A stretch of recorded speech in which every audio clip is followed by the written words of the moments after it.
Hello there, good evening, and welcome to the very first webinar in our Esports Leadership Series 2021. Thank you all so much for being here and for joining us. My name is Adam Savage. I am delighted to be your host. I'm very lucky to have worked in the esports world now for around 6 years. My first role was as an ESL UK host doing CSGO and League of Legends. I've since moved on to do the likes of the Blast Pro series. 12,000 wonderful people, the host of Katowice Royale for Fortnite, having a couple of shows on Jinx Esports TV, as well as now hosting a gaming podcast with Sony Music UK called The Savage Situation, interviewing influencers and esports personalities and talent as well. So it's a very mixed bag. I was also in Captain America, but that's a story for another day. We're very excited to be bringing you this webinar, which is created by the Esports Awards team. We have speakers spanning all breadths of the esports industry joining us today, who will be introduced shortly. But before we begin, I'd like to invite Mr. Michael Ashford, Managing Director of the Esports Awards, to kick off the proceedings. Hello, Mike. Good evening, Mr. Adam Savage, and thank you for the warm introduction. Welcome, everyone, to our first Esports Leadership Series of 2020 and the first event of the calendar for us. It's a continuation of the Esports Leadership Summits that we launched in 2020. I said 2020 twice, I meant 2021, living in the past there. And I think segueing to look back at 2020, it was obviously a very difficult year for everyone. But I think at this stage, if anyone says new normal once tonight, will instantly be taken off air. So we're edging away from that one. Here at the Esports Awards, despite the rapid changes to the norm that we found ourselves in, and I'll switch over to CGI, we're fortunate enough to see some incredible numbers across the 2020 campaign. Over 50 million people tuned in for it, and over 5.1 million people voted, which I think speaks an enormous amount to the engagement in esports in general and the ever-growing landscape. And we're a lot smaller than the likes of 100 Thieves and G2 out there. So there are some truly incredible stats and numbers that I think are becoming a lot more tangible and real to a lot of people. So something we should all be very proud of. I think for tonight, we're all excited to talk around the predictions for the future and hear from some very interesting people on our panel. Adam Fitch is one of them. He shaved his head and his beard especially for tonight. And with that, I'll throw back to Mr. Adam Savage. He really did. And he looks magnificent. Tonight, of course, thank you, Mike. We're going to be hearing predictions, as Mike said there, from our panel of industry experts on what 2021 has to offer esports. What will the new normal look like, Mike? And this is when he cuts me off. At any point, if you guys at home actually have any questions whatsoever, all of our viewers watching right now, we really encourage you to get involved and to share with us any thoughts you might be having around the subjects we're talking about as well. Do make sure to send those in to us. We're trying our very best here to read out as many of them as possible to our speakers this evening. I'll try my very best to get those across to the rest of the team. If you can keep the questions related to the topic, though, that we're talking about, that would be great and really, really helpful. Thank you so much. Right, it's time. We anticipate the webinar will be around an hour long, but for now, it's time to meet our keynote speakers, who are really, really happy to have here with us. We've heard from Mike Ashford. It's time to meet the rest of our speakers today. We've heard about him and his fabulous head and his now very chiseled face. Adam Fitch, business content lead at Dexerto. Adam, great to have you here with us. He's shaking his head. Is everything okay? Yeah, I'm good. I just, I didn't want anyone to bring attention to the fact that I don't have my beard, which everyone will just associate with me. I was hoping to just surprise everyone, and Mike kind of ruined it. And, because of that, I just look forward to seeing what the new normal is. Mike, yeah, exactly. Will every single person introduce themselves using new normal? That is the big thing. Exactly. We're going to ask one of our keynotes as well. Adam, obviously you're here with us. We're delighted to have you. We're going to ask everyone to give us a bit of a brief kind of rundown of your role specifically. We'll kick things off. Business content leader at Dexerto. What does your day-to-day look like? Day-to-day, to be honest with you, because I'm the only person in the business arm of Dexerto, so actually I'm just leading myself. So I basically get to explore the business side of esports, gaming, creator economy, the internet culture, and a lot of it consists of features and opinion pieces and such. For whatever reason, recently my weekly column's been picking up for better or for worse. People have been reading it and sharing it and agreeing quite a lot, which surprises me.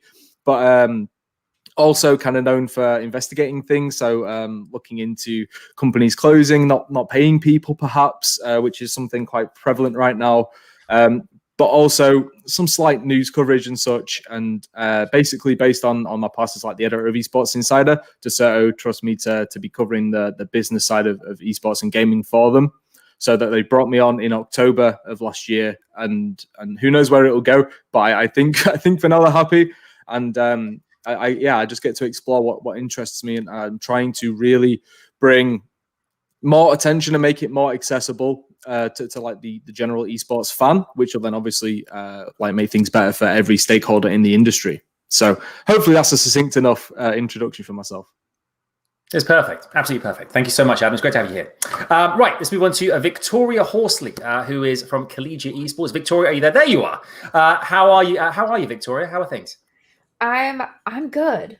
I'm hanging in there. I'm trying to figure out how to make new normal into my introduction. You've just done it. You just did it. It was perfect. It's great to have you here. What can you tell us about your role and Collegiate Esports? Yeah, so I've been in Collegiate Esports for a hot minute. I've been in esports in general since 2010. I've been everything from a player, a coach, a recruiter, everything from A to Z. And then the past few years, I've kind of been that one-stop shop where running collegiate leagues, everything from the TO that's organizing and creating the tournaments to the ones getting publisher licenses to the ones recruiting the schools. So it's been an adventure. Currently, trying to figure out where my next landing spot is. But I've been an advocate for collegiate esports, always will be. And yeah, that's me. Fantastic. Thanks very much. It's great to have you here as well, Victoria. Right, let's move on to MobileMatt Rutledge, the co-owner of Aftershock Media Group. MobileMatt, are you there? There he is.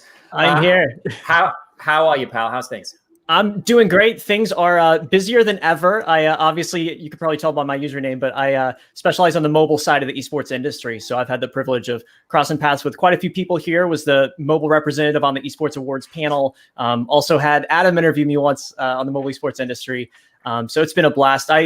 Basically, my background really succinctly is I go back to the beginning of the mobile esports industry in the United States, back to like 2016. I was the first person to contract a professional Clash Royale team. Was the first third party to run a recurring live event series in the United States with the Clash Royale series run through the Chinese Theater in Hollywood. And I've really just kind of been trying to build at the forefront of this really young and fast growing industry. Had experience kind of all across the board. Also was director of mobile gaming at Complexity, and then just recently joined up with a couple really great colleagues of mine here in mobile at Aftershock Media Group, which is the leading talent management representation company. We have about 50 exclusive talents, really phenomenal mobile gaming creators. And then we also are a key production partner for online events. We work regularly with Tencent and lots of the leading mobile games publishers. Ran Call of Duty Mobile's 1-year anniversary event and have a lot more planned for this year. So really excited to come on and make some bold predictions about mobile here. Yeah, certainly. I mean, the last year, as you said, COD Mobile and PUBG Mobile has absolutely exploded. So we'll definitely talk a lot about mobile esports later on, 100%. It's great to have you here as well. And speaking of backgrounds, by the way, love those palm trees. They look great. Love those. Let's meet our next keynote speaker. This is Ryan Johnson, founder of Cxmmunity. Ryan, welcome in. How are you, sir? Doing amazing. How are you doing, Adam? Good to meet you today. I've heard a lot of good things about you. Thank you very much. That's what happens when you pay the right people. That's what happens. Thank you very much. That's very sweet. It's great to have you here. I've heard lots about you too. What can you tell our audience at home about what you do and about Cxmmunity? Yeah, for sure. My name is Ryan Johnson, the founder and executive director of Cxmmunity. Cxmmunity is the leading esports pipeline program for students of color in North America. So we ensure that K-12 institutions, primarily inner city schools, as well as HBCUs, historically black colleges and universities, making sure that their students have the same level of access and opportunity as they would if they went to, state or traditional colleges or lived in more affluent areas. So we actually own and operate right now the HBCU Esports League. where we're partnered with Twitch and Verizon to bring forth internship and scholarship opportunities to students of color. And again, like outside of just competitive gameplay, we also are creating curriculum and working with entities like Comcast, Verizon, and Microsoft to provide digital skills and digital certifications, again, to minority students that do not have access to laptops, do not have access to good school systems, and we provide them alternative academic routes for them to still pursue careers within gaming. So really excited to be here and just chat with everyone else that's here on the panel. No, it's great to hear. And I had a chance to look at your website earlier on, and it's fantastic what you're doing with education as well. Obviously, with everything going on in the world right now, the more we can promote that, the better, really. So it's fantastic. It's good to have you here. Good to have you here. Finally, the last by no means least, we have Kirsty Endfield joining us, founder and director of Swipe Right PR. Kirsty, good to see you. How are you this evening? Very good. Good to be back. I love the leadership series. And yeah, very excited to have you as our host, Adam. It's been a while. So it has been a really, really long time. I was thinking that earlier on. It's been ages. Yes. What can you tell us about Swipe Right PR for those who don't know about the company? So our main job is to keep journalists like Adam happy with us and to make sure they report on our clients in a favourable way. So I suppose a bit of background on myself. I've been in gaming for over 10 years now. Set up Swipe Right 6 years ago. We were the first agency to offer, I suppose, dedicated esports comms, trying to help players with, say, media training, structure for press at tournaments. And now we work with some of the biggest brands, so Faceit, Red Bull, Team Vitality, Excel, in terms of what we do, it's trying to help build brands, build communities, but also in an authentic way as well. So helping to try and build the overall ecosystem. Lovely stuff. Love to hear it. Thank you very much, Kirsty. It's great to see you here. Great to see you. So everyone, we obviously have mentioned this. We've got a lot of talking points this evening, a lot of things to share. And once again, I do want to make sure that you guys at home as well know, the viewers watching us right now, that you can, of course, get your questions into us. We'd love to read out your comments, your questions for the panel here. Do make sure, we're really encouraging to share with us. So do make sure to do that. I'm going to kick things off with a very broad question, everyone. Very broad question, which is expectations and aims for esports in 2021. Obviously, 2020 was one of the most it wasn't the greatest year in the grand scheme of things, but 2021, where we're optimism is rife now. People are getting very excited. Adam, I'll start with you, my friend. Expectations and aims for esports this year. Mm-hmm. What are you excited about? What are you hoping is going to happen in this incredible industry this year? Yeah, I hope that we can stay afloat as a whole, because it's not been easy, despite what some headlines may say. So fellow journalists like to peddle that like it's been amazing for gaming and esports across the board, but they maybe don't consider like events stuff and like all the supportive elements of the esports industry as a whole. So for me, to be honest with you, I expected last year a lot of consolidation and a lot of people ceasing operations, and I was glad to see that wasn't the case. I'm a bit skeptical as to why, because revenue is not great in esports as a whole anyway. So I assume a lot of people have received external investment right now, and I know I'm supposed to be optimistic, but my optimism comes from the fact that I think we've managed to get through a lot of the hardship now.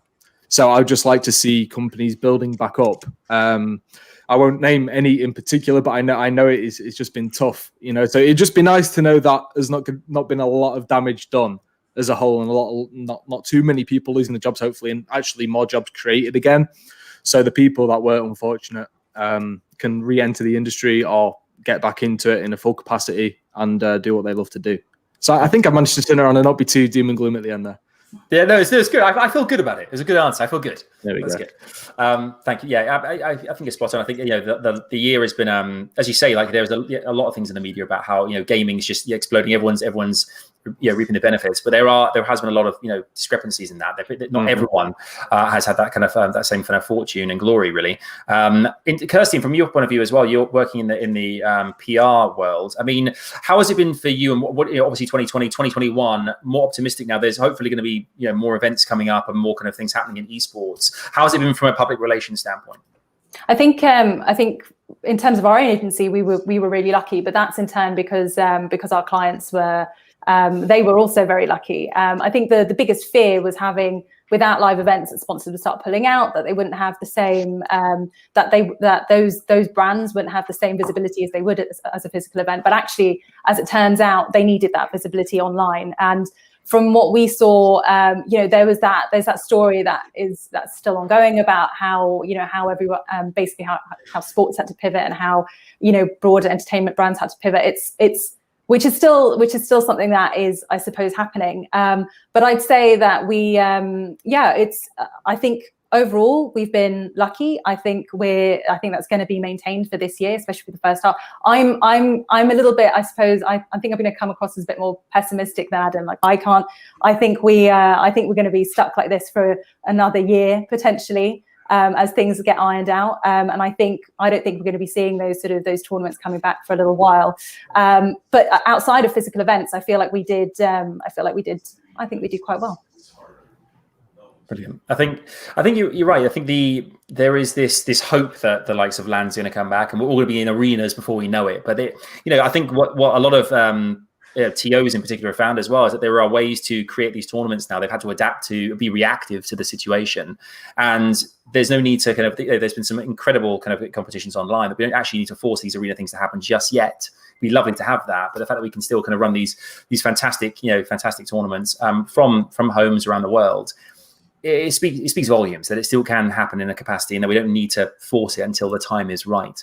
From your standpoint, Victoria, Collegiate Esports, what are you forecasting for 2021? So 2020 definitely showed a lot of colleges that esports is the thing to do, because everybody freaked out when they're like, no football games, no basketball games like we're used to, and nobody knew what to do. So that was a good thing.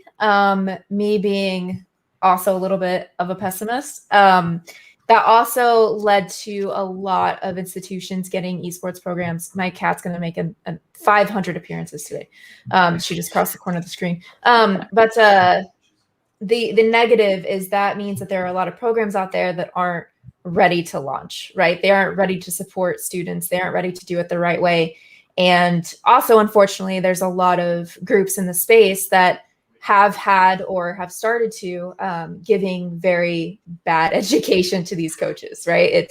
It's oh, here's this, pay me this much money, and I'll tell you what you need to know, and then they don't support them, and the school just spent all the budget they had raised. Like there's a lot of ripple effects from all of that. So I think 2021 is kind of trying to iron out some of that information, and I think it's also going to be a continuation of people kind of feasting on people that have very, very good intentions. They just want to help students be able to do something on campus, and people are just taking advantage of that. And unfortunately, I think that's going to continue. I hope it doesn't. I hope I'm wrong. But I think that's 2021 is going to be a pretty big year for a lot of misinformation, particularly in the collegiate space, and then probably in the professional and amateur scenes as well.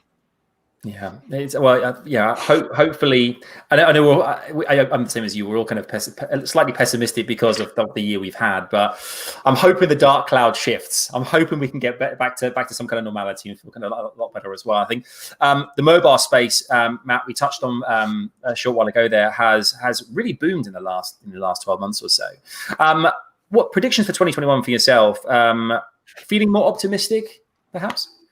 Well, let me preface this by saying I definitely agree with everybody else on this panel here. I mean, 2020 was just such a rough year for so many different reasons. I can say from a mobile perspective, I do think this industry was a bit more shielded perhaps than other platforms were, just because of, like you mentioned, Adam, such a boost that mobile gaming as a category got because everybody was stuck at home, right? So a lot of people across the world turned to gaming as that escape, and they used the devices that they already know and love, which is their mobile phone. Everybody's got one. So the transitions that did happen, however, are obviously going away from LANs, as Kirsty mentioned, and trying to find these new ways to, survive, or just, there were these huge marketing budgets that occurred all across the industry.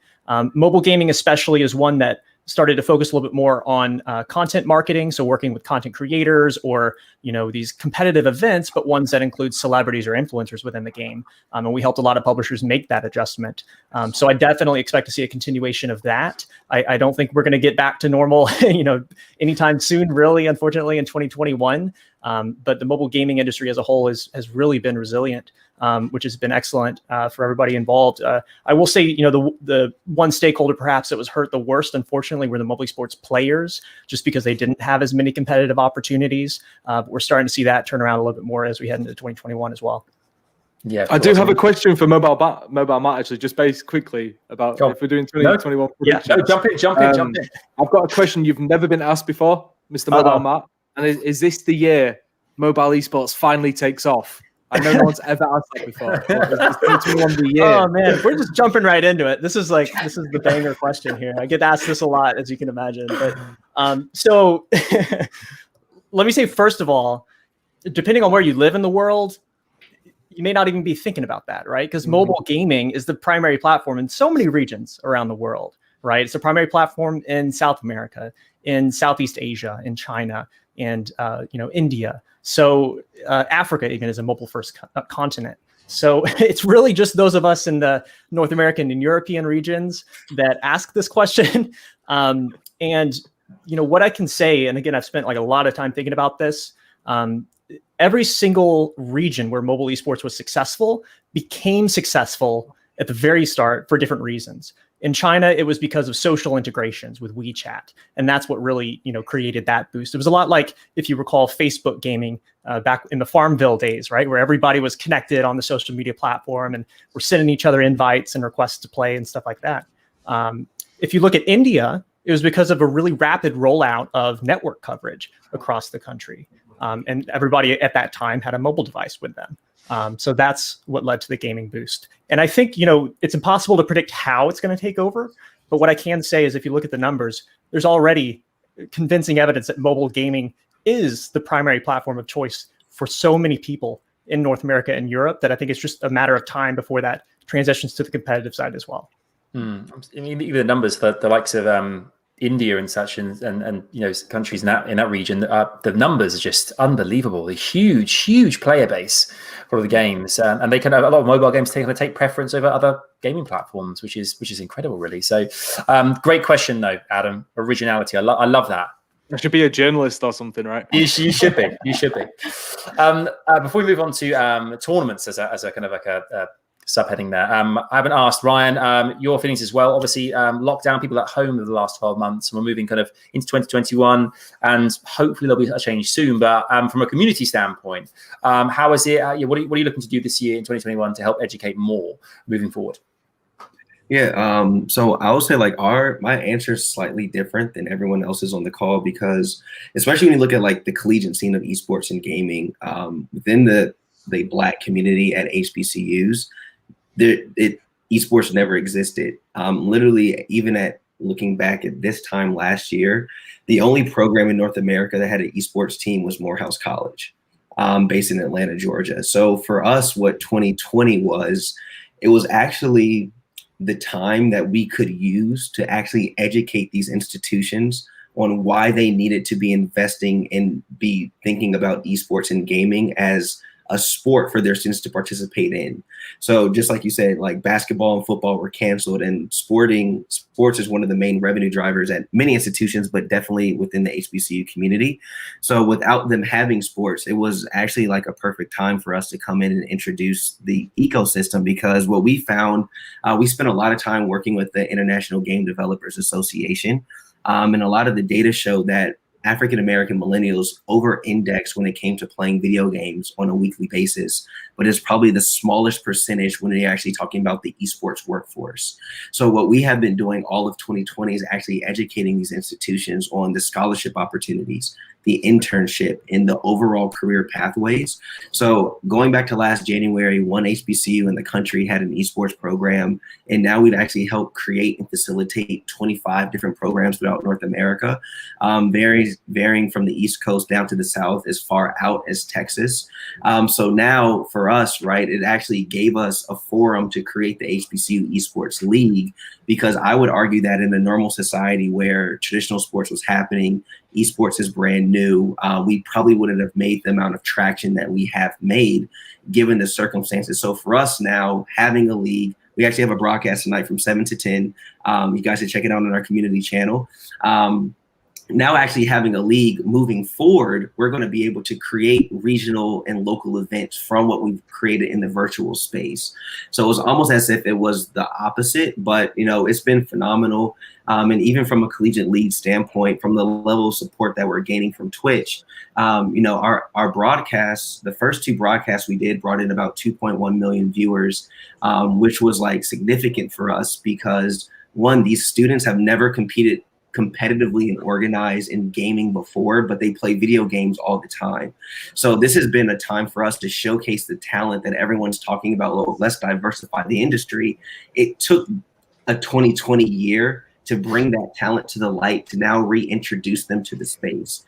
So we're super excited because, we have made partnerships with like 100 Thieves, with Evil Geniuses. We're like literally EG is going to be partnering with our HBCUs to ramp up and close the knowledge gap for PC gaming, for like Valorant and League. We work with like 7 of the 12 or 13 CDL teams where like they're literally mentoring my players in COD to show them like competitive strategies. And I would just strongly argue that if 2020 didn't happen how it did, at least in that ecosystem, this development wouldn't be taking place. So we're very hopeful that now, because of this, is actually going to bring forth an entire different demographic that is not used to being seen in the space and bringing it forth. That's really exciting. It's huge. Incredibly exciting. And thank you for the optimism. Thank you. Yeah. Thanks, Ryan. See, I knew it was there somewhere, but it's incredible that you actually seen 2020 has been a huge year for growth for community, which is amazing. And so many people now have access to esports that they might not necessarily have had done before that, which is fantastic. So really exciting to hear. That's great. Mike, I haven't come to you for a while. I'll jump in with you, sir. Fabulous hair, by the way, Mike. Don't tee me up with that. I'm just saying. We mentioned Adam earlier on. I've got to give you credit where it's due, my friend. I was waiting on Adam coming in on that one. We've actually. I was going to jump into tournaments for the next kind of part of the conversation here and TOs this year. And in the chat, I've seen a few people mention looking forward to DreamHack Atlanta in 2021. It's now just being planned. DreamHack Atlanta, this is a big event. A lot of people. What's your thoughts on this actually taking place and how this all is going to come together later on this year? This leads into a good bit of spiel from me on it. So I think to address Adam's point from the first question on fears of businesses shutting shop in 2020, I think they are valid fears with the way in which esports is maintained and operated at the moment, and the fact there isn't an unlimited pot of money, right? We get a couple of chances to get this right. If it doesn't work, you start to drown very quickly. But I actually think for me, on the opposite side, 2020 actually stemmed the bleed for a lot of businesses who were starting to hemorrhage in a lot of ways because it was a year of consolidation. The cost of running a physical event and broadcast are astronomical, more so than a lot of people sort of see from the outside, more so than prize pools, salaries, and a lot of the logistics of doing so. Transport, accommodation, stage design, rigging, broadcast support, staffing, catering, logistics, event management, security, and so on are costs that just stagger. I mean, if you take a League of Legends World Championship, they can maintain it on 1.6 billion revenues on that side. Smaller companies cannot maintain that on an event calendar that's only getting more saturated and more competitive. A lot of businesses have been doing the same thing now for 5 to 10 years and got a reset button in 2020 because their numbers stayed the same. They were still getting these fantastic audiences watching their events, tuning in and engaging, which is what their sponsors wanted, but they didn't have to shell out on the other side a lot of the costs that make them unprofitable in a lot of the senses. So I think in some cases it was a bit of a reset on how they actually run things and what they do. And for me, esports has matured to a point where it mirrors sport from a broadcast quality perspective, but it almost skipped the step on creating a financial model that sustains it on the other side. Whereas now esports, because of the fact that 2020 hurt quite a lot, has learned a new word en masse, which is media. And media is something that makes the planet turn, especially in America. If you look at the Super Bowl quickly approaching, it's about $5 million for a 30-second ad slot, watched by between 30 and 50 million people. Esports actually has numbers that churn up to that amount, maybe not on CCUs or AMA, but in terms of total content, they're at that point. So there's a lot more spend in media coming into esports now that would traditionally go to sports. And it's how much of that in 2021 can you hold on to when you do have these events coming back online that people are prepared to put mass money into to be a part of. So if I'm theming 2020 as a year of consolidation, I think 2021 is the year of adaptation, and it's how you transition into it. Because I think, as Kirsty rightly pointed out, you're not going to get to a stage where you have 100,000 person DreamHack around the corner. It's just not feasible at this point. But what you can have is smaller, intimate events for the right reasons, where you can create really good content with the physical backdrop against it. So I think tournaments will be different this year. I think we're already seeing that. I will say the thing that no one else has said yet, which is we are bored of screen-on-screen content.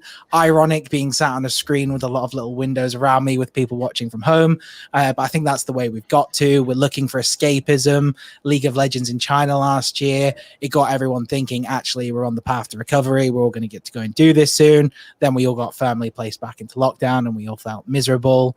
So it's sort of looking at coming out of that. What can we go and do? What can we do together? How can we still interact with esports? So there are some ready-made venues that I think will start letting in audiences again.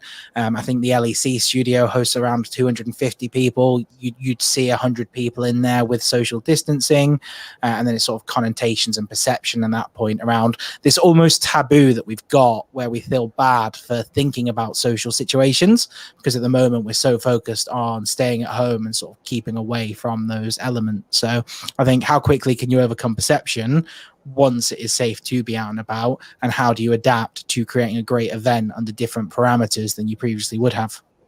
Certainly. Great answer, Mike. Great answer. But I completely agree with all the sentiments. I think from a talent perspective, from my own standpoint as well, like when you're at an event and, audience is one thing, obviously adds so much to an event, but to be there with the talent side by side and watching the games happen backstage and deliberating on the action and things, those kind of moments with the production team as well, you miss that human contact, you miss having that together. And the screen on screen thing is it has kind of run its course. Everyone wants to be back together again. So I totally hear you. I think Adam, with Mike's point regarding kind of media and big events and things, do you think there will be any hesitancy from the bigger events to go all out and for broke so quickly, or do you think they'll be willing to? Obviously, with people have been so reactive over the last kind of year or so, do you think we're likely to see people kind of really kind of be a bit more restraint around them kind of going for broke so soon, or do you think they're going to be eager beavers to kind of get back out there as soon as possible? Yeah, I guess my first thing is I just want to know how long it took Mike to write that just sprawling monologue there, because I was definitely prepared, because he was so eloquent. I just don't believe that was off the cuff. The adaptation bit, I was like, he's definitely planned. If 2020 is the year of blah, this is the year of that. Like, believe me, I am a walking cliche. So we always have this thing at the Esports Awards of we have a year of survivability or a year of thrivability. Christ. Have you watched The Office? No. But okay, well, I'd say we saw like Flashpoint, I think, get a bit cocky last year. Like we saw to Worlds, I think there were 22 teams because two Vietnamese teams couldn't get in. So like if you think they had maybe like say 10 staff there altogether, if you're cleaning the players, that's like 220 people, then all the supportive staff there to actually make the event go, and then had like a limited audience for the live finals like that, and no reported cases whatsoever. That made it seem like, oh, this actually might not be that bad then. We just need to do a bubble in a hotel for 14 days and we're good. So Flashpoint tried doing that just with their like event and production staff, and then obviously they don't understand what the concept of a bubble is, and they let people leave after the 14 days and then go mix with society where people are idiots. So, I hope we don't see that. I think that was a good example of maybe rushing into things too quickly, and then shortly after we saw the lockdowns again. And now I agree with what Mike said overall, and I like whoever his ghostwriter is very good, but I think still the question still looms of monetization as a whole. It's good to create this shoulder content and such, right? But fans want absolutely everything for free. So in what world can we monetize anything if we can't even like get them to buy some hot dogs at an event, or like buy a jersey at an event, or interact with the sponsors who are activating live at an event, whether it's like Scuff or something like, you know, where they're just handing out controllers and giving COVID that way. You know, if none of that's going on, then it's even less profitable if they were to host events, I assume, like live events with a limited crowd. So I think they'll be keen to do so, but whether it'll happen or not, I'm not sure. I think DreamHacks specifically are quite difficult because they're aiming to be complete festivals instead of just like a gaming event. So you go and you bring your own controller lands and such, and as cosplay competitions. And I think there was a Fortnite. Was it like a Fortnite dance off or something at one point? I don't.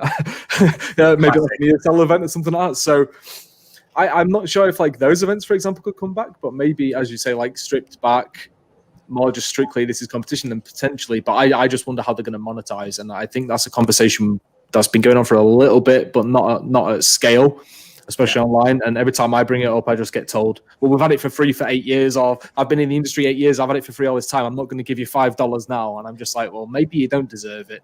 You know, that's the point. I'm like, maybe you don't deserve this amazing content and get to see the best players in the world on your favorite title compete. Like, if you can't give $5. So I think we'll see some, probably the second half of the year is when things will start popping up more often. It'll be lesser operations, I assume. Yeah. But also on the topic of consolidation, I just wonder if Mike meant like, you know, ESL and DreamHack said they merged into ESL Gaming, but realistically it was just getting rid of some senior staff and, you know, consolidating that way and just combining the two companies. But nonetheless, I think you raise a really good point there as well, though, because if you talk about foreshadowing with DreamHack Atlanta, DreamHack are famed for running exhibitions, LANs, and so on. ESL are more the production tournament side. Is that strategic collaboration of them settling for 2021 being it is what it is and trying to create better broadcasts together rather than against each other?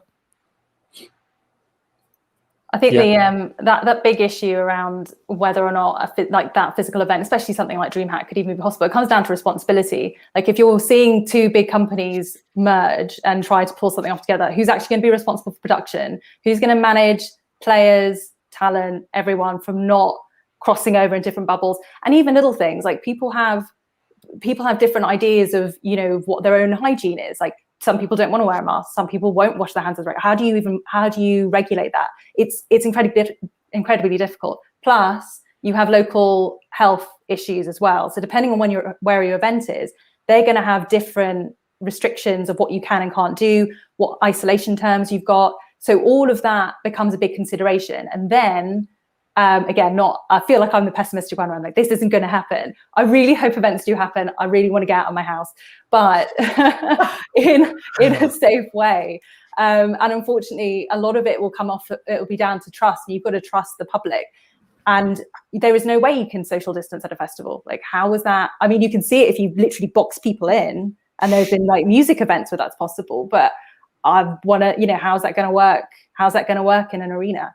So that for me is, and that, for me, that's a consideration from a communications point of view, because I don't want to have to communicate that, you know, a player suddenly got COVID because of something. Like that's like a horrible thing to talk about. And I think this comes down to for me, one of the trends that I'd really want to see, and I think it will be a thing, is just overall corporate responsibility. I think people are going to start really thinking about how, you know, what are they doing for the community versus money, I hope. Really thinking about sort of what you know, what they're doing from a professional point of view, from a purpose point of view, all of that kind of stuff. And I think that's going to be a huge consideration. I think it's more so because of last year.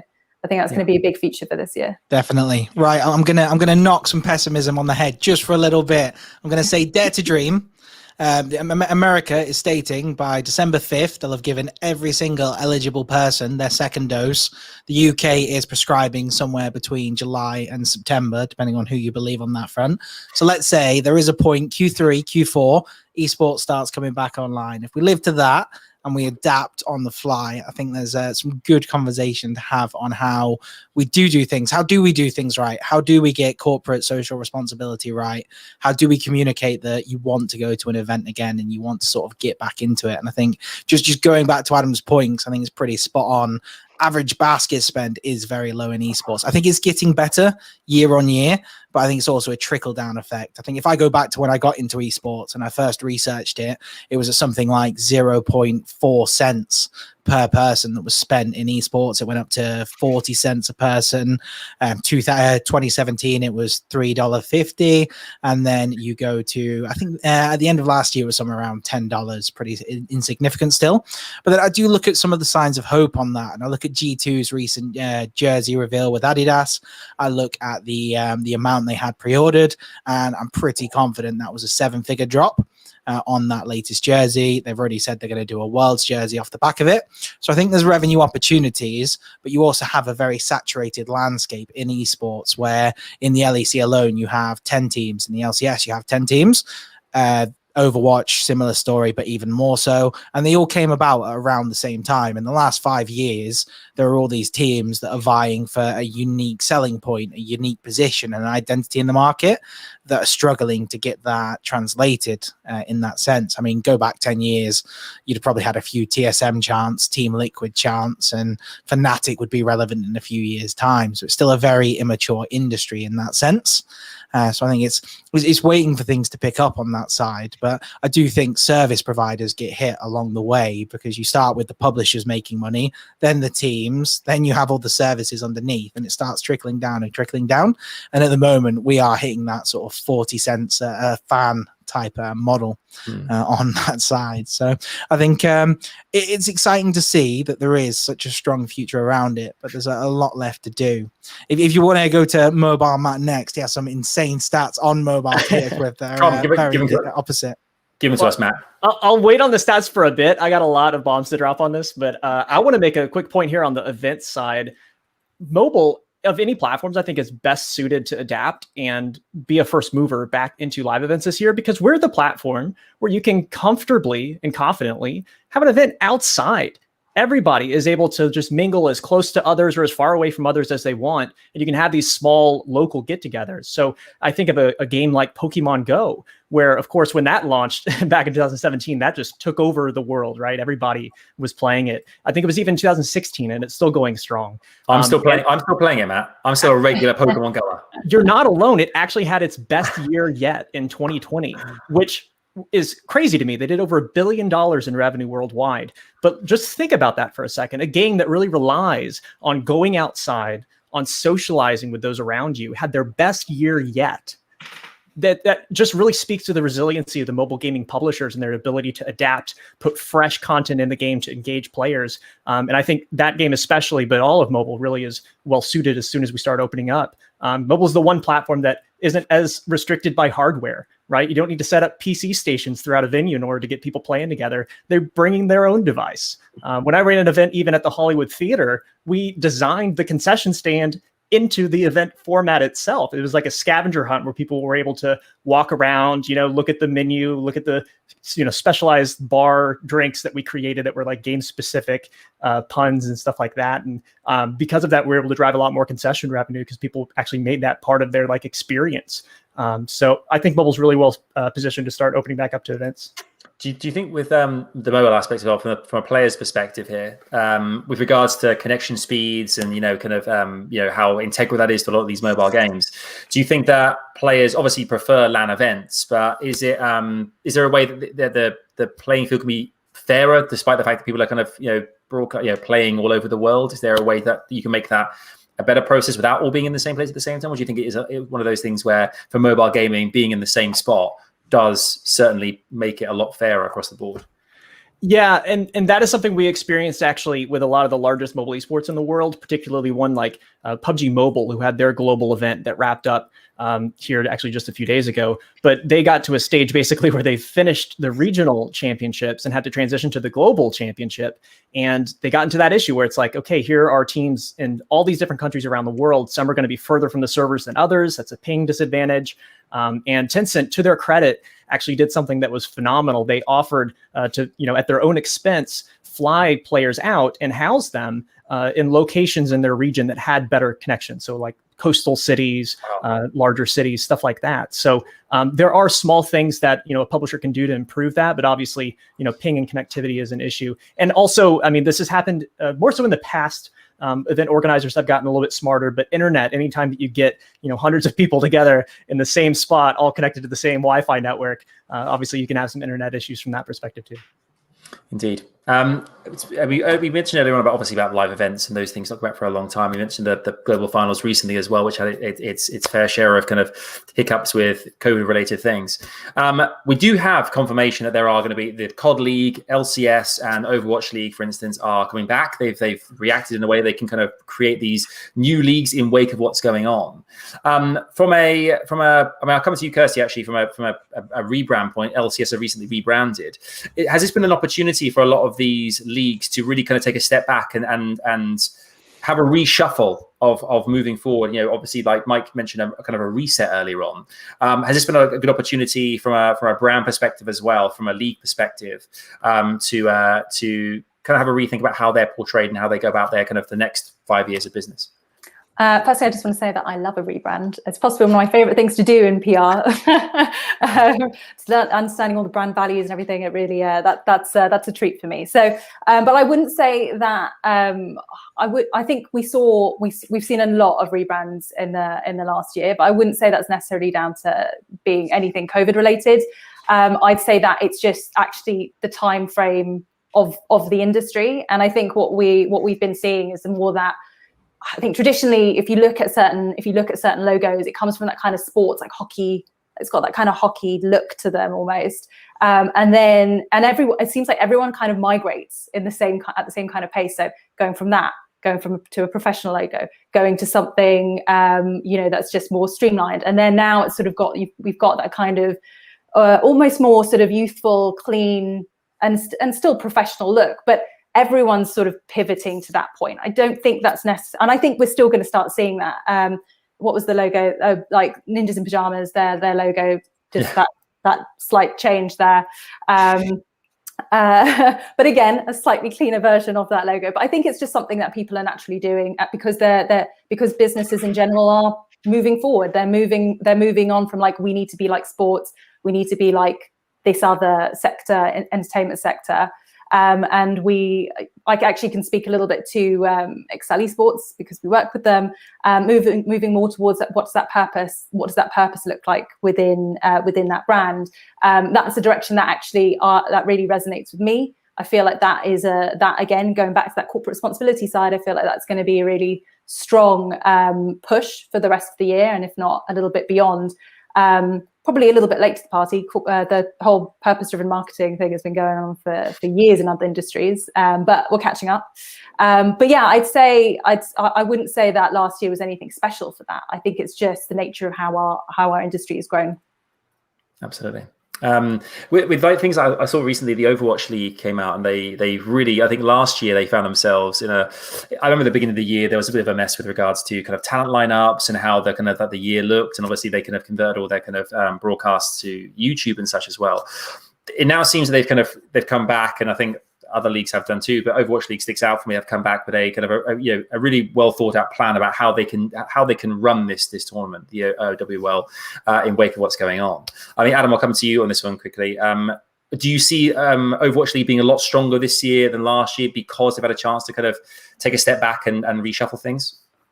No, I think that the problem with the Overwatch League overall since inception is I don't know if they fully ever realized their plan. Right, they wanted to do the localized events, the homestand events, and they've never been able to do it. And that's really where the potential power in that model is. Now, the fact that they can't do it, you're seeing like a LA Valiant like moving to an entirely new region, and I think that's actually part of something larger, which is going on with the Immortals because they're incapable of running teams. But sorry about that. Just I don't know why, it's just pure slander. But no, I think. Look, like maybe it's just like putting a plaster on like a huge crack in a wall instead of like actually sorting it out at this point.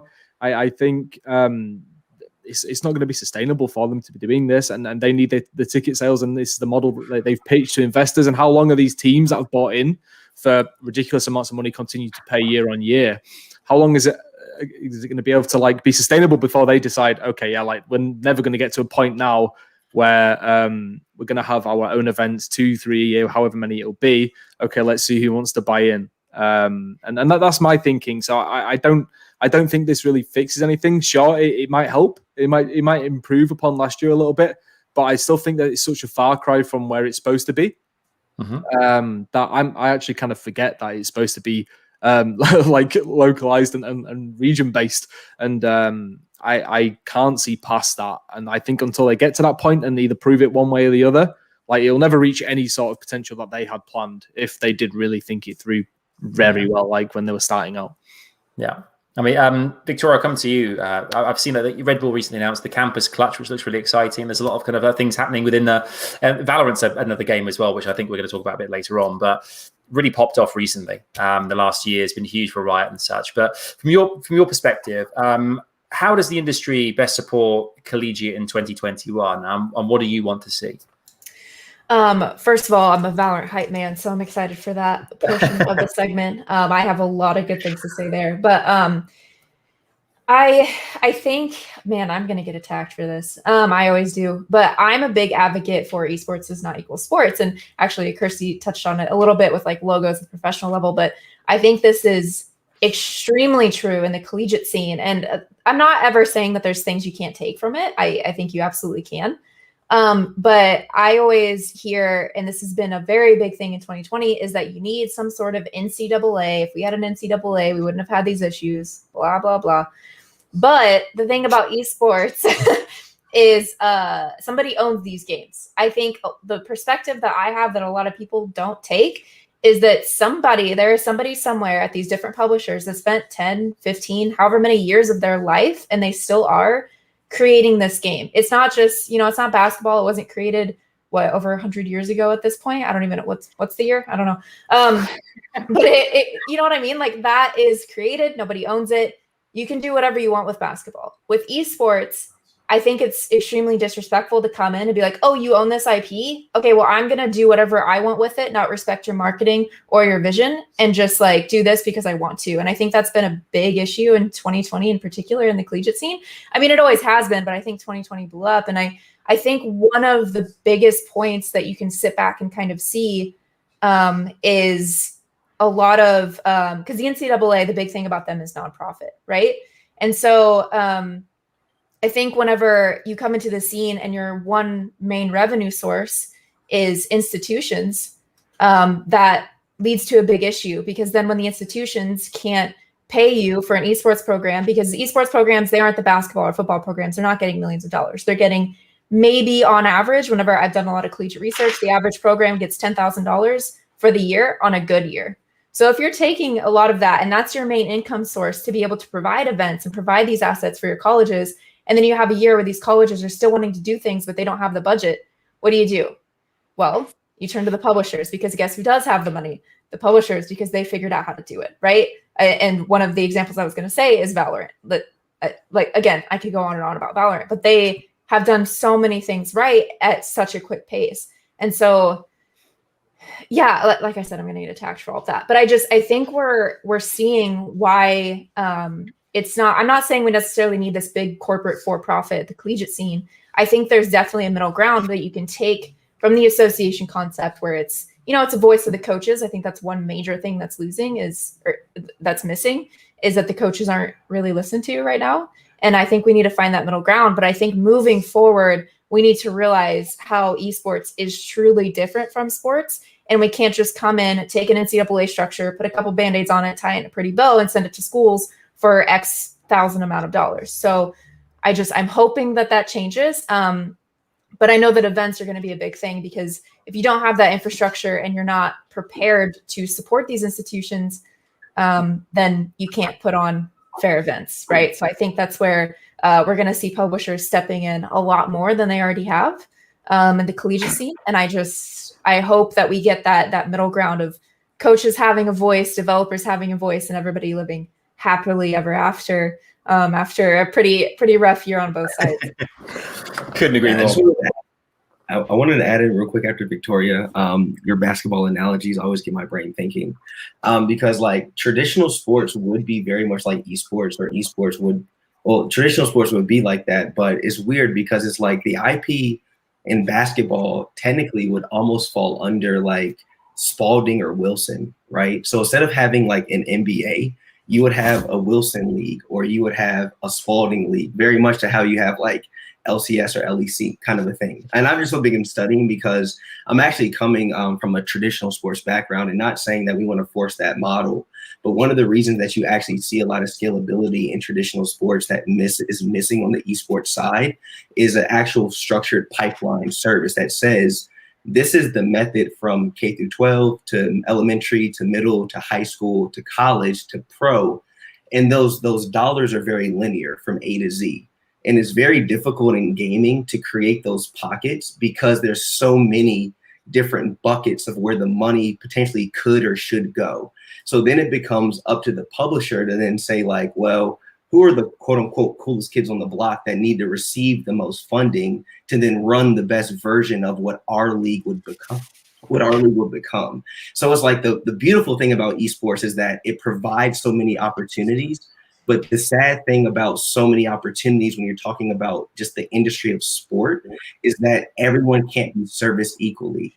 And then one of the challenges, because I totally agree, esports is not an equal sport, right? Because you're talking about institutions that have money to give 10, 20, 30 grand to gaming. And there's institutions that can't even afford the 20 grand worth of equipment to give the 20 grand worth of budget to even compete within Valorant or League.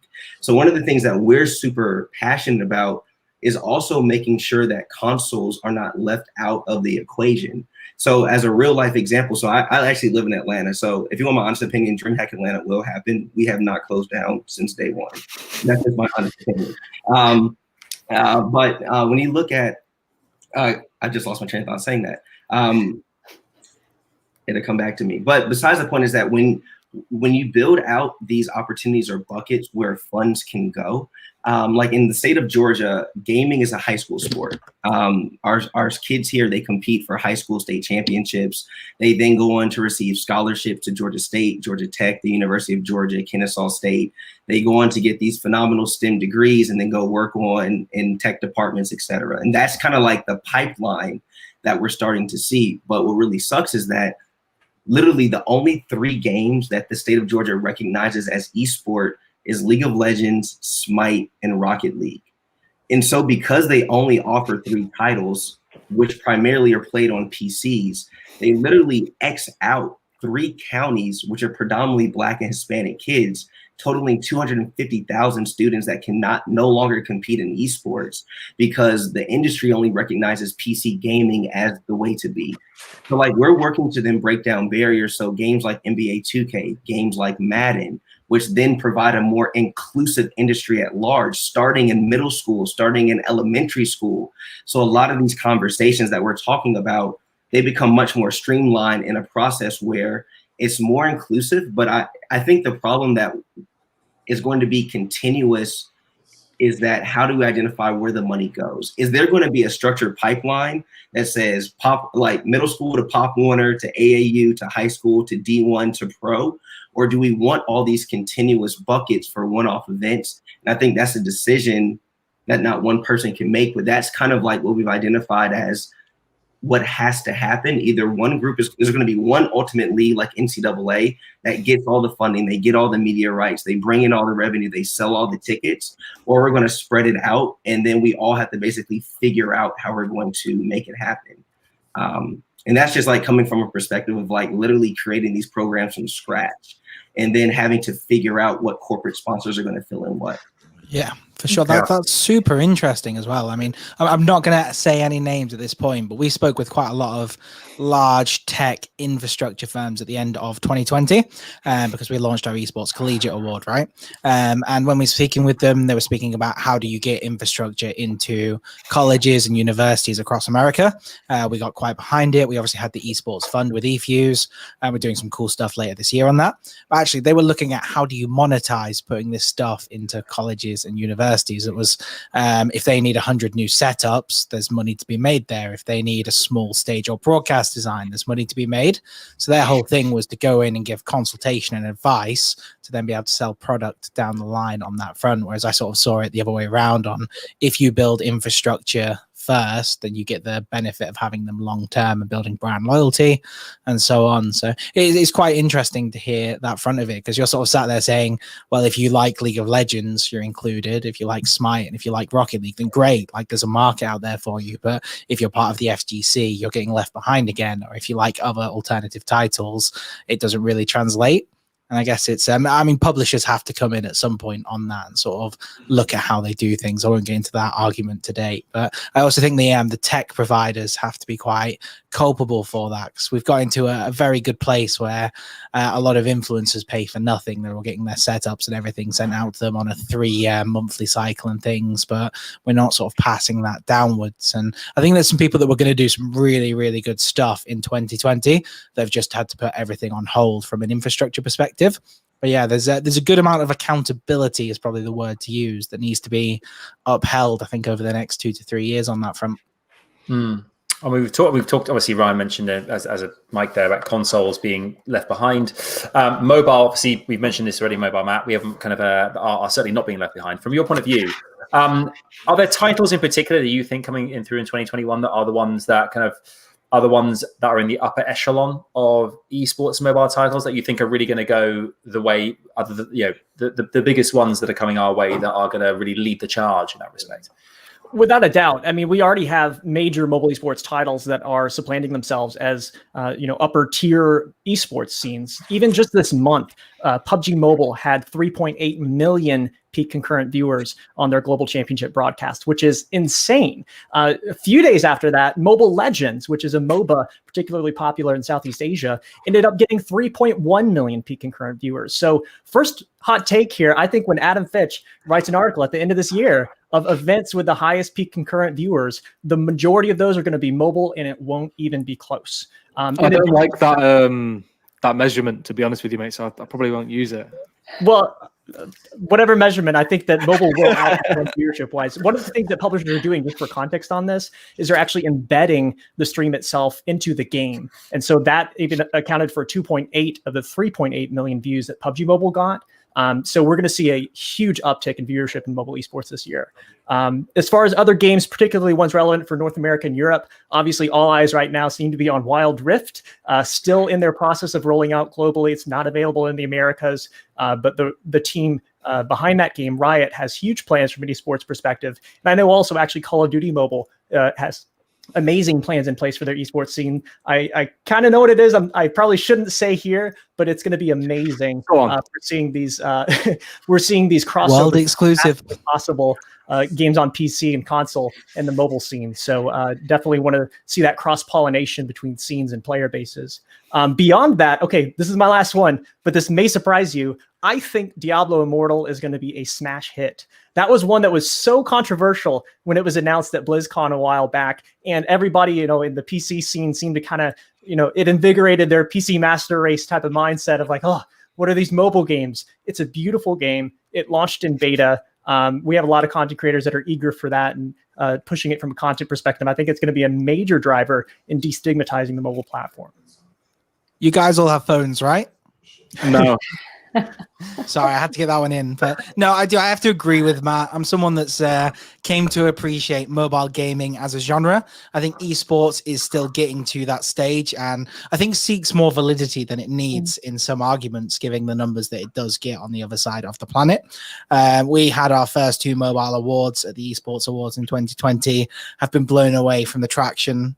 I'm not sure if I'm allowed to mention numbers officially. I'll probably get in trouble from Deloitte or someone, but I think our 2 mobile awards got over 800,000 votes between them, which was absolutely staggering, and the engagement was insane. I mean, it's the first year we've done it. We tried to take baby steps, but I think one post from Mortal got over 500,000 likes and became our most liked piece of content at the same time that one piece from eBay for Streamer of the Year got 400,000, which was just insane numbers for us, and mobiles getting to that point.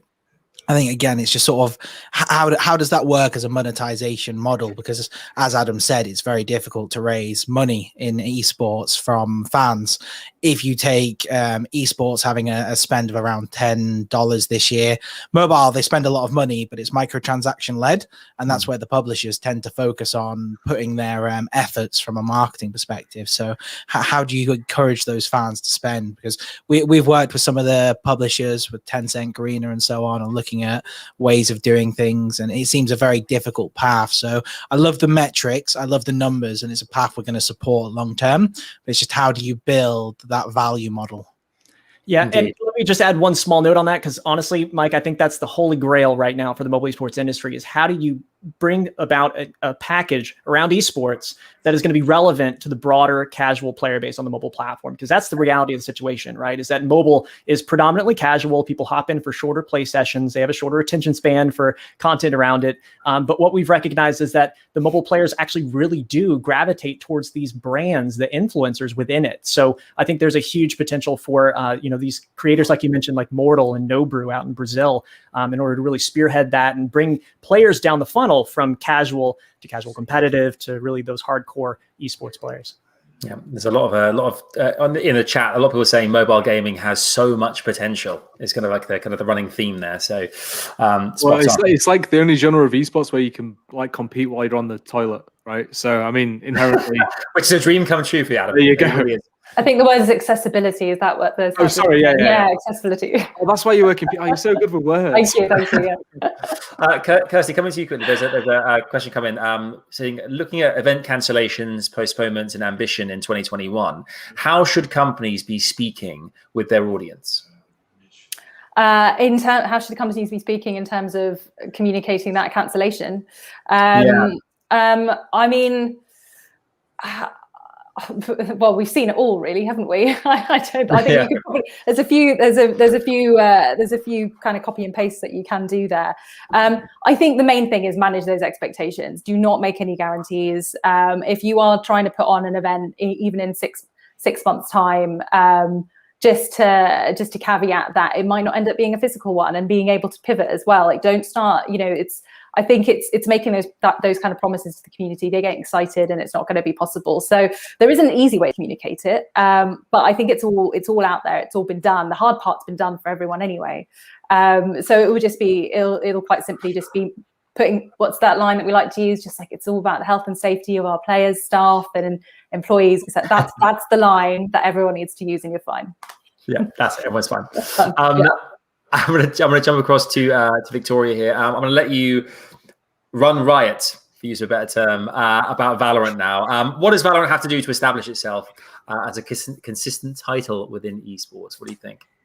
I think it's got to keep doing what it's been doing, because we saw in 2021, I believe it launched a pretty significant amount of time before it was even supposed to, which is always, it raises a lot of eyebrows, but they did it rather well. Because the community needed something. They saw a need. They're like, you know what, this isn't going to be perfect. And they said that when they launched it. They're like, be patient with us. We're working on it, but we want to give this to you. So that was a +1 for me, because I hate it.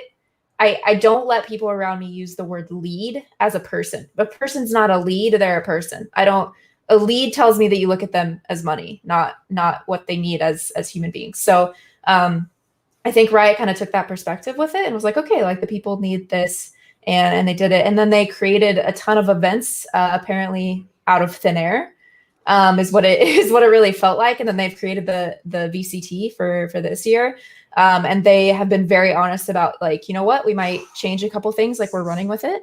And they're doing a very good job with talent, and working with third parties. I know they've been working with Nurse Street on pretty much every different event, and they worked with UMG, and giving a lot of people opportunities to do something that didn't have events to do, because they were thrown for a loop in 2020. So I think they just did a very good job of working as people, and they've been one of the most upfront teams I've ever seen. If whenever a patch breaks something, they tweet it out and they're like, oh, my bad.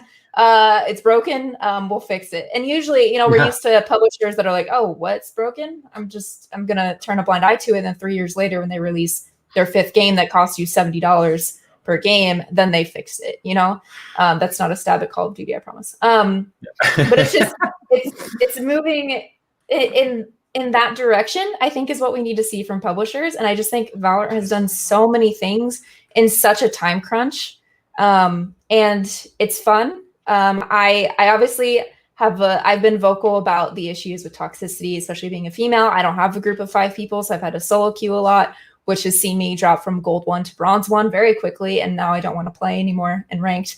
But you know what I mean? Like there are going to be issues. There's a lot of toxicity, but I welcome that the developers have been very open about it. They've been very quick about things because there's a lot of technology that goes into it. You can't just like turn on automatic bans overnight, right? And so I think they've done a lot of things really well. There's a lot of things that they need to work on, but their transparency with that is what's gotten me fully on board. I've spoken to a lot of people on the Valorant team. They're some of the nicest people I've ever talked to at a publisher. And I'm sold. I have spent an undisclosed amount on weapon skins. But that's beside the point, because they know how to hook me, especially with the one that's like a moving galaxy. Love it. But yeah, I think they've done a lot of things right. And with the convergence of professionals from a lot of different scenes coming to the game, I think that speaks a lot to the industry and a lot of the headaches that they're seeing at the professional scene in a lot of different areas, whether it's Overwatch, CSGO. Even there's a few Fortnite players, not because they're tired of Fortnite, but because, they want to jump from something. They turned 18, so they have to jump from Fortnite to something else. But I'm just kidding. But it's been such a wild ride for them. And I'm heavily invested. My boyfriend's a professional caster for them, so I hear it twice every time I watch a stream. But it's been awesome, and I'm excited to see where they go. Me too. I think you're right. I think accountability and kind of being open and upfront with the audience, it speaks volumes, I think, to a community as well. I think that's what we really want, is them to be as open as they can and have ownership of things. And we're still working on stuff, and this is how we're moving forward. Adam, would you think we've mentioned some players there as well. Obviously, a lot of players. Yeah, for instance, Counter-Strike, a lot of players have kind of found kind of a way that they can kind of migrate now to Valorant and such as well. Are there players you think in 2021, obviously there's categories that highlight these at the Esports Awards each year, but any players that you think particularly are worth taking note of this year that you think are going to explode? I pride myself on my honesty, so I will continue with that and say that in 2020, I watched 1 Twitch stream. This year, I have watched 0 Twitch streams, so I personally cannot give you an honest answer without just robbing someone else's that I've seen on Twitter. Thankfully, because of my job, it's like covering the business side, so I have to see what's going on, but I'd never have to actually watch the games, to the point where I actually don't really know what happens anymore. But so, like Valorant, you're being honest about it, and that's great. Always. I am as how do I put it, honourable and lovely as Riot Games are, for sure. Like, they've done nothing wrong ever, and neither have I. I'll ask you, Mike. Any players that you think are going to really take off this year? So, full disclosure, I am silver on Valorant, so pretty much a pro at this point. So I'm basically talking about my peers when it comes down to it. I think overall, I'm just willing the scene on from a Valorant perspective. If you're talking a player, I'd love to see Wardell kick on for TSM and continue to bring some style and some flair. I think there are more teams coming in that will establish stronger infrastructure in Valorant that will push the natural rankings. We saw 100 Thieves do it. We've seen Sentinels lead. We've seen TSM. I just love being wrapped up in that. And I think, again, you've got this EU versus NA divide between the G2 mega army and Mixwell and everything over in EU versus would they actually stack up against NA? And we don't know at the moment because you can't travel internationally to find out. So I think Valorant is a game changer for esports. I wasn't sold on it at first, and when Ignition Series first kicked off, I was a little bit worried, but actually it's definitely got a charm to it. And I think when you start hearing Spike instead of Bomb, you start hearing attackers and defenders instead of terrorists and counter-terrorists, you realize that this is a very calculated and methodical risk from Riot in how they put this together, and it will create that step change that I don't know if you'll see in CSGO. and that Overwatch didn't actually amount to achieve. So I think it's exciting because it creates another tranche rather than takes away something at the moment. I think long term, it's just got so much potential. So I'm going to continue being silver at it and hope at some point that changes for me. I play the op as well, so I tend to lose 5,000 credits every 3 rounds for my team, which is always good fun. But it's got our office combined because we've got League of Legends players, Dota, Rocket League, and so on. But every Friday on our lunch break, we will all categorically jump on a game of Valorant just to flame me. Hey, I guess it's bringing you together. That's lovely to hear, Mike. It's lovely to hear. We're almost out of time, guys. I mean, we had lots of questions in the chat here. Very quickly, I'm going to run off one or two. One's coming from Daniel. I think this is really directed at MobileMatt in particular. Why is Tencent unable to replicate the success of Honor of Kings esports in Western markets with Arena of Valor? Have they just pulled back to pave way for League of Legends Wild Rift? What a question. I really love this given the timing of Wild Rift launching as well. It is completely, true that you still need to think that there's a market in the West for a MOBA on mobile. It's just a fact, because even before Arena of Valor was Vainglory, and it was a beautiful game. Still to this day, the most graphically beautiful mobile game that I've ever seen. It was amazing what they accomplished, and really phenomenal controls. It was touchscreen controls for a MOBA, which was really, really innovative. However, that game never took off. It was great competitively, but they weren't able to drive that casual player base behind it to support it with eyeballs, right? So the game actually, unfortunately, had the plug pulled. It's no longer around. There's like a community version of it that's a shell of what it used to be. Arena of Valor, a lot of hype around it, again, because Tencent was involved, but was never really able to reach that, to cross that gap, right, between like the early innovators and the, early majority, basically. So Wild Rift going to do that. I always kind of say, for a mobile esport to really take off, you need 3 things really quickly here. It's got to be great for competition. It's got to be great for casual players because you need those eyeballs. And then it needs some reality is that there's more great mobile games now than ever. Riot has that with the League of Legends IP, and they've shown really strong interest in cross collaboration with the existing, celebrities and content creators. So they are only positioning in order to do that, but they need to validate that there's a market for it in the West. Brilliant. I just want to quickly echo that, because having worked on Vainglory back in the day and heard the same stories that we all say for PUBG Mobile, which, by the way, I completely buy into. I do completely believe that mobile mobile esports is a very strong. It's mobile's a strong platform, but also the scene is rapidly growing. If anything's going to break into the West, it's going to be Wild Rift. But I think it comes down to a cultural thing, and it's the same thing that we see. Which territories prefer certain consoles over PC, and even within Europe you see splits, right? Like PC being bigger in Germany than other markets in Europe, and I think the same thing is kind of true for mobile, and that's the biggest challenge. I think we just place more emphasis on PC on console than we do on mobile over here. But other markets, like the way we communicate with teams and the community in India and Latin America, is just so much bigger. Because of that lovely accessibility word. So, but yeah, I'd say I just wanted to echo that and just say that Wild Rift is the one. It's going to change it all. It's going to change the game. Lovely, thank you, Kirsty.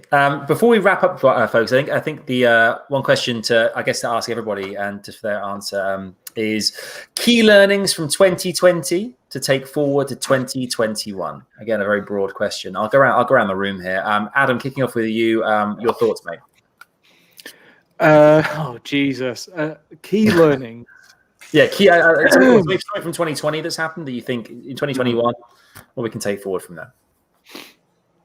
That, like, you can't replicate the feeling, and you can't really plug the gap that is left from offline events, like having the atmosphere from, like, with the roaring fans and such, and the hype that you feel when you like walking towards a venue and it's like almost shaking, like, I don't think you can, like, there's anything that can, like, replace that. We need that, and you kind of, I took it for granted until it was just boring and it was an empty stadium. Like, I am Katowice, and it's just like, this should be absolutely amazing, and it just kind of fell flat. So for me, it's just like how important LAN events are, not just from like a competitive integrity point of view, which is obviously a big thing as well if you look at, say, CSGO, but just from an environment and environmental point of view, like for the tournament, and then that even bleeds through into like watching it from home in your pajamas in bed, like watching it on telly there. I think it adds something to a broadcast that nothing else. Like we can't just add in like clapping tracks and cheering. It's not going to work. And obviously, like you need the fancy photos that everyone uses for their generic esports articles, where there's a huge stadium filled with people. So I'd say like there's nothing that can replace the audience, and maybe I've actually undervalued and underappreciated like live events. Great, yeah, I couldn't agree more, mate. I think you're spot on. I think live events, obviously, the health and safety spiel that Kirsty mentioned earlier. Of course, that's imperative. But I think the getting people back in to be there to celebrate, gaming in this way. We've seen it obviously with traditional sports, and I can't wait till it happens again with arenas and such as well, because it does have so much impact, and for the players as well, the experience is second to none to have that, and we can really spur them on, and it's important, absolutely.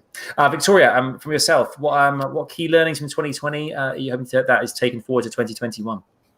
I think it's from what I've learned and what I've seen from everybody else. I think it's kind of the phrase of move forward trying to make money without thinking about money. And I think that what that means is kind of like what I alluded to earlier, is stop seeing people as walking wallets and start seeing people in an empathetic way, because 2020 was it was a trash shoot when it comes to everybody's mental and physical health. And I think it gave us the opportunity to kind of step back and say, okay, what do people actually need? And a lot of people have done that. Again, Valorant. But what Valorant did was got people excited for esports again, because we all kind of had a hole. A lot of people didn't know how to adapt, and then Valorant just came in. And I just think that moving forward, I think the mindset of it not being how many things can I monetize, but bringing in monetization points in order to fulfill a need that people need, if that makes sense. So you're still getting money, you're still monetizing things. Like Mike mentioned, I love hearing spike instead of bomb and not counter terrorist and terrorist. And I know that that's 100% a marketing thing. So every time there's a caster, it's like, oh, the counter terrorist side. I'm like, you're not supposed to say that, because Valorant doesn't do it on purpose. Because I know that that helps with marketing and all that stuff. But I think the more you lean on people and needs, money will flood in. But at the end of the day, you're checking off a lot more boxes than just a budget sheet. Absolutely. Thank you, Victoria. Matt, what about yourself, mate? All right. So one of my key learnings after 2020, with that being the first year, really, at least at this scale, that the mobile platform and PC and console have converged, right? With the games like Call of Duty Mobile, with now Wild Rift. I'm seeing one of two things. First of all, there seems to be this sentiment that mobile is a great entry into esports, but then at some point, the mobile players will graduate and then become console players or PC players of the main franchise. There's no evidence to support this at the moment, and I think that what people will learn, likely too late, is that mobile is the platform of choice for this next generation. It goes all the way back to when they're kids and they're given a tablet to watch videos and distract themselves playing games. It doesn't take them long before they're more savvy at the device than their parents are, right? And then you go to school age, and then kids are playing mobile games on the bus on the way to school. They're playing during the breaks at school and when they get home. So it is a global phenomenon that I don't think the other platforms really fully recognize.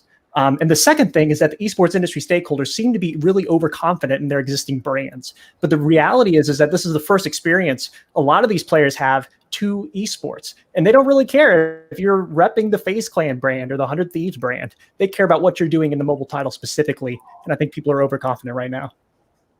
Excellent. Thank you. Ryan, how about yourself? Mine is kind of similar to Victoria's. My key learning from last year was figuring out how to run a business, because a community, we're 501c3, right? Running a cause business within esports, but then generating monetization around that. So for us, we had a cause that people cared about as far as the inequities when it comes to diversity and inclusion within the space. And so we basically created models that allow companies to generate revenue through ROI, advertising, and sales. But because they're spending those sponsorship dollars with us, we then pass those dollars in some to the schools that are then competing within our league. So we found this very cyclical cycle of bringing in corporate partners to then sponsor our events and then passing those monies down to an aggregation of different universities. So then that way they can continue to build their esports program and then showcase those same schools that the companies basically sponsored. So we show basically advertising and sponsorship, but then also social impact and corporate social responsibility in like 1 3-hour program. So that's something that we're going to continue to build on in 2021 and moving forward. And then aligning with corporations, because when we go to talk to brands, we specifically talk to corporate social responsibility and social impact and or their foundation. And what we found is that when we get the buy-in of the people that are actually looking to do the good inside of the corporation, they then bring that initiative to marketing and to sales and to advertising to say like, this is something we want to activate on. And so that was like our biggest learning, because once we bought on our first brand to then see how we could then run a league, the model was very replicatable and very scalable. So we're just going to continue to do that, because the more brands that we work with, the more HBCUs that can create their esports programs to continue building out the league that we started to craft late last year. So that is my biggest takeaway. And then also now teaching corporations how to give back while making revenues is something that we're having a lot of conversations with at the same time as well. Yeah, it's incredibly important. And thank you for sharing your point. Kirsty, over to you. What are you hoping for 2021 and such?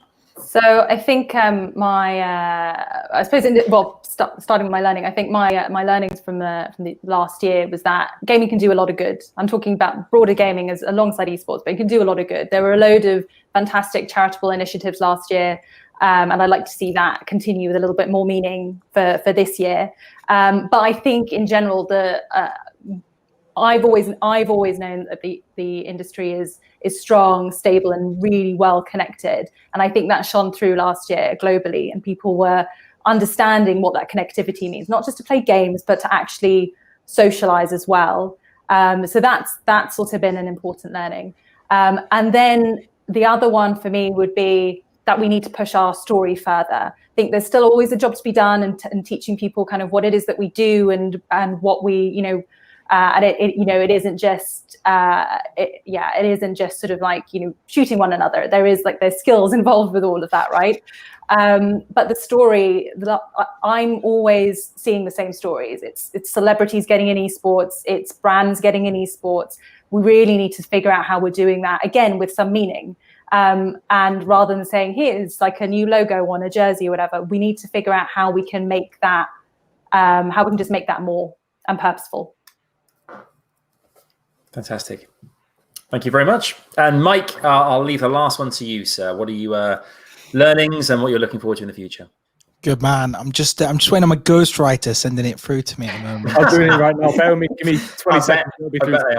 Appreciate that. No, I think actually, Adam, I will come back to your point. I think replication is difficult. It's so hard to create those iconic moments through broadcast only, and to get there. We've been very fortunate to work with Shocks over the last few years, and she basically single-handedly carried the awards this year in a lot of ways.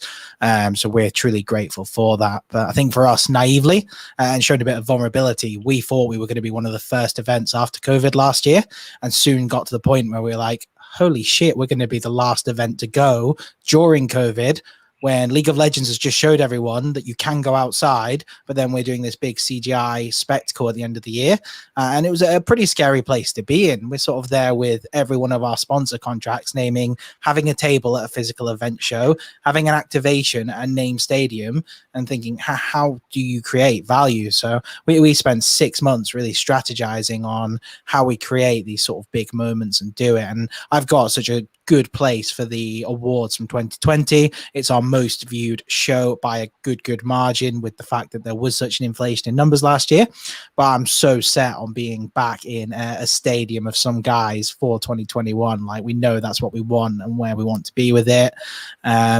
And we couldn't even be in the same country as our host from a production perspective last year. So I suppose it taught us what you can do with limited ways of working and being in a national lockdown. And I think my last one on that, slightly different tone, but who's in esports to get rich now, and who is here for the good of the industry on that front. I think there are people that really show what they're about in key moments, and there are people that sort of show what they're really trying to do. So I've certainly learned a lot in the last 12 months on that side.